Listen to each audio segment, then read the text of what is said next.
Binuwag na ang Joint Task Force 505 ng Amerika sa bansa. Sinimulan na ring magsibak ng mahigit 13,000 na tumulong sa disaster response at retrieval ng mga biktima ng Yolanda. Kasama sa mga binuwag ay ang pagbabalik ng mga sasakyang panghimpapawid na ginamit sa relief distribution. Para sa detalye, balitaan mo kami, Waywaya Makalma. Binuwag na ng US Pacific Command ang Joint Task Force 505 sa bansa na binuod dahil sa bagyong Yolanda. Nitong linggo lang sinimulan mag-pull out ang ilang tropa ng Amerikano sa Eastern Visayas. Umabot sa 13,400 na Amerikanong sundalo ang nasa bansa para tumulong sa disaster response at retrieval operation sa lugar na sinalanta ng bagyong Yolanda. Kasama sa pag-pull out ang 66 na aircrafts at 12 barko.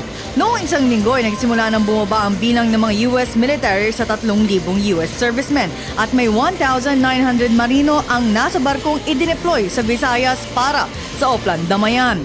Sa kabuuan ng operasyon ng Joint Task Force 505 ay nakapagsagawa sila ng higit kumulang 2,000 flight hours sa mahigit 1,000 flights na kanilang isinagawa para sa relief efforts. 2,000 relief workers naman ang kanilang naihatid sa mga lugar na sinalanta ng bagyo at 21,000 evacuees naman ang nailikas. Pero hindi lang ang Amerika ang nag-pull out para sa relief efforts sa Visayas. Maging ang bansang Israel ay umalis na rin na nagtagal sa higit 2 linggo na may 148 military personnel.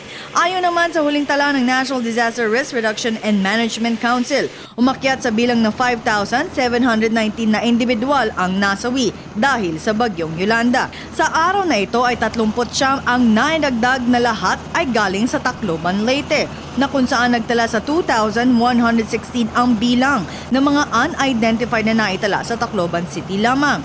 Habang ang bilang ng sugatan at nawawala ay walang nadagdag. Maging ang bilang ng pinsala sa agrikultura at infrastruktura ay nananatili sa 34.3 bilyong piso. Para sa Telebisyon ng Bayan, Waywaya Makalma.